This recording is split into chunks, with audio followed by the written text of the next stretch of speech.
देवरिया सदर सीट पर सभी मतदान केंद्रों पर मतदाता अपना वोट डालने के लिए पहुंच रहे हैं। वहीं पर वोट डालने के बाद जी मीडिया से बातचीत में मतदाताओं ने कहा कि इस बार चुनाव में महंगाई, बेरोजगारी, विकास मुद्दा सर्वोपरि है।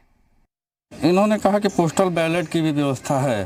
वो कोई सी और पी करके कह रहे थे, लेकिन मेरा पोस्टल बैलेट में नहीं था, सेल्फ जाके ही देना था, तो मैंने वोट अपना दे दिया। अंदर व्यवस्था सारी अच्छी थी, मास्क भी है, सैनिटाइज़र भी है और अच्छे से जो है सब लोग जो है अपने वोट को मतदान कर रहे हैं और जो सही लगा उन्हें वोट दिया विकास को देखते हुए। सरकार जो है रोज़ पेपर में जो वांड निकालती है, ज़मीन पर तो कुछ आ नहीं रहा है और सबसे बड़ा जो है रोजगारी मुद्दा है इस समय। जैसे कि यूपी TSS जो हर साल 4.5 लाख 3 लाख वैकेंसी कराती है, एक लोग का भी रोजगार नहीं लिया है। बिल्कुल नहीं, रोजगार नहीं है तब तक वोट नहीं है। तो सुना आपने वोटर्स के मन में क्या है और अपने अपने जो भी उनके विचार हैं उनको लेकर वो अपने मताधिकार का इस्तेमाल करने के लिए पहुंच रहे हैं। वोटिंग के बाद जब मीडिया से मुखातिब हुए, बातचीत की मीडिया कर्मियों ने उनसे, तो उन्होंने अपनी बातों को साझा किया है कि कौन कौन से मुद्दे इस वक्त हैं। चुनाव में महंगाई है, बेरोजगारी है, विकास का मुद्दा सर्वोपरि है।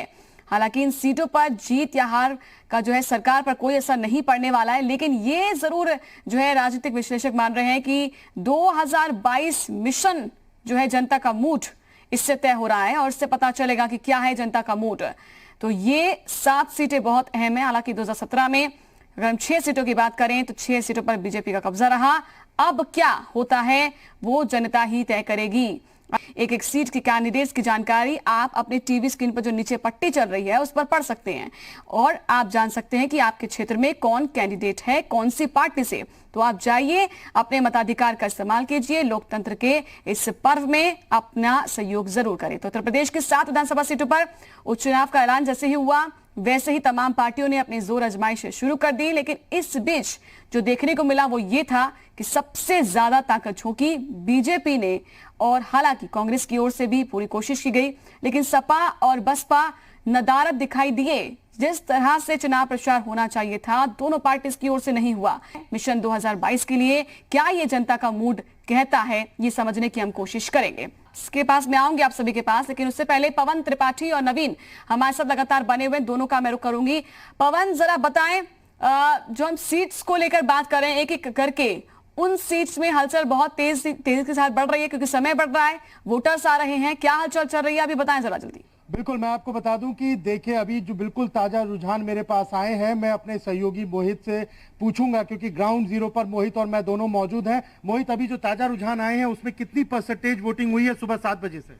सुबह 7 बजे से अभी तक जो भी ताजा रुझान अभी तक आए 9 बजे तक वोटिंग का वो 7.88% अभी तक टोटल वोटिंग हो चुकी है। जो इसको कितना अच्छा परसेंटेज माना जा सकता है कि करीब 8% के आसपास वोटिंग शुरू हो? देखिए, जिस तरीके सुबह से ही मतदान शुरू हुआ था, लगातार लोगों की भीड़ जो बूथ है वहाँ पर बनी हुई है, तो लगता है कि जो 2 घंटे के अंदर अगर 8% वोटिंग है तो कहीं ना कहीं जो वोटिंग परसेंटेज है वो शाम तक बहुत अच्छा जा सकता है। लेकिन एक सबसे बड़ी बात है कि अगर बात करें बुलंदशहर की सदर सीट पर कड़ी टक्कर किस किस पार्टी के बीच में है और क्या लगता है क्योंकि क्या समीकरण बनते दिखाई देते हैं? जिस तरीके से चुनावी रैलियां हुई, चुनावी भाषण हुए, वाद विवाद हुए, क्या लगता है आपको क्या समीकरण बनता दिखाई देता? चुनावी समीकरण की बात करें तो जिस तरीके से बुलंदशहर में दोनों जो बसपा है और भाजपा दोनों की टक्कर सामने नजर आई, कहीं ना कहीं जो मुस्लिम माहौल होने की वजह से जो बसपा है वो आगे बढ़त बना के चल सकती है। लेकिन दूसरी ओर जो बात करें अगर भाजपा की, तो भाजपा विकास के नाम पर लगातार वोट मांग रही है। तो देखा जाए दोनों में आपस टक्कर है और जहां तक परिणाम जो निश्चित हो पाएगा तो शाम तक क्लियर हो जाएगा किस धारा पे लोग जाते हैं और किसको जाकर वोट। बिल्कुल, देखिए किस धारा पर। और सबसे बड़ी बात है कि बुलंदशहर सीट एक ऐसी सीट है जहां सबसे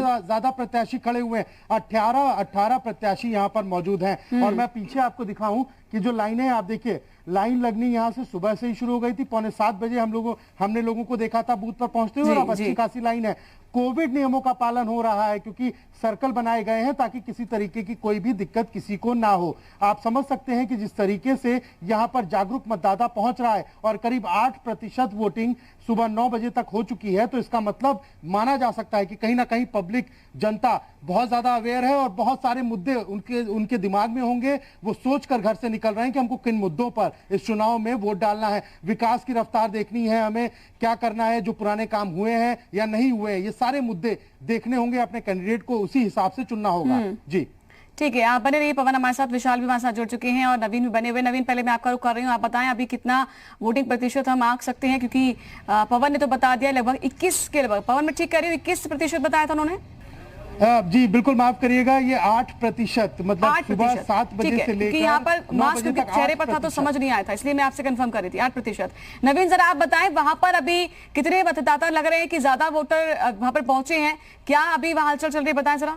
जी बिल्कुल, क्योंकि यहाँ पर मधुबनी विधानसभा के भरसड़ा वोटिंग बूथ पर मैं मौजूद हूँ और 1-2 की संख्या में लोग, क्योंकि सुबह का वक्त है लिहाजा 1-2 की संख्या में वोटर आ रहे हैं वोट देने। हालांकि परसेंटेज की बात करें तो अभी परसेंटेज आने में थोड़ा समय लग रहा है जरूर, लेकिन जो स्थिति देखने को मिल रही है उससे देखने से यही लग रहा है कि जौनपुर में फिलहाल वोटेज परसेंटेज अभी फिलहाल कम है, लिहाजा इक्का दुक्का की संख्या में जरूर लोग देखने को मिल रहे हैं। बुजुर्ग और महिलाएं वोटर सुबह सुबह वोट अपने मताधिकार का प्रयोग करने के लिए मतदान बूथ पर जरूर देखने को मिल रही हैं। इसके साथ साथ जो ये सीट है वो खास मायने रखती है, क्योंकि बीजेपी समाजवादी पार्टी के खाते में ये सीट थी, लिहाजा बीजेपी पूरी ताकत लगा दी इस सीट को लेकर। मुख्यमंत्री से लगा तमाम बड़े नेता बीजेपी के इस सीट को लेकर रैलियां हुई, लगातार हर ताकत बीजेपी के द्वारा लगाई गई। आप देख सकते हैं बुजुर्ग मतदाता किस तरह से अपने मताधिकार का प्रयोग करने, क्योंकि जो सुबह से देखने में चीजें आई हैं, महिला मतदाता और बुजुर्ग मतदाताओं की संख्या में इजाफा देखने को मिल रहा है। हालांकि परसेंटेज अभी आने में थोड़ा वक्त है, लेकिन जो स्थिति देखने को मिल रही है उससे देखने से यही अंदाजा लगा